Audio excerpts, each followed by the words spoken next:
এই মুহূৰ্তত ৰাজ্যৰ কৰ্মচাৰীসকলৰ বাবে জনাব বিচাৰিছো দুটাকৈ গুৰুত্বপূৰ্ণ খবৰ। এবাৰ নিয়মীয়া ঠিকাভিত্তিক মাষ্টাৰ ৰোল কৰ্মচাৰীসকললৈ বিশেষ খবৰ আহিছে। সবিশেষ খবৰৰ বাবে ভিডিঅ'টো প্ৰথমৰ পৰা শেষলৈকে চাই থাকিব।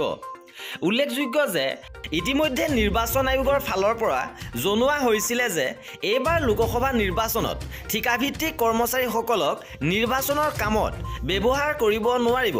ইয়াৰ পিছতে আহিছে কেইবাটাও গুৰুত্বপূৰ্ণ খবৰ। এইবাৰ ৰাজ্যৰ চিফ ইলেক্টৰেল অফিচাৰ অসমৰ ফালৰ পৰা ইলেকশ্যন কমিশ্যন অফ ইণ্ডিয়ালৈ পত্ৰ লিখা হৈছে।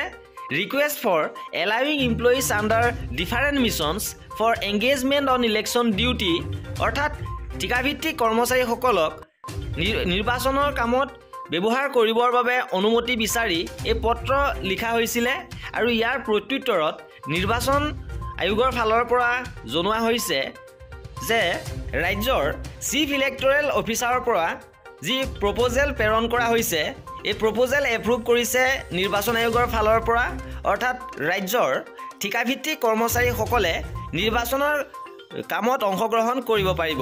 আৰু কৰ্মচাৰীসকলৰ এই নিৰ্বাচন ডিউটি ভোট গ্ৰহণৰ কামত এতিয়া ঠিকাভিত্তিক কৰ্মচাৰীসকলে পূৰ্বৰ দৰে অংশগ্ৰহণ কৰিব পাৰিব। কৰ্মচাৰীসকলৰ প্ৰতিটো খবৰৰ বাবে আমাৰ চেনেলটো ছাবস্ক্ৰাইব কৰি ৰাখিব। ভিডিঅ'টো শেষলৈকে চোৱাৰ বাবে বহুত বহুত ধন্যবাদ।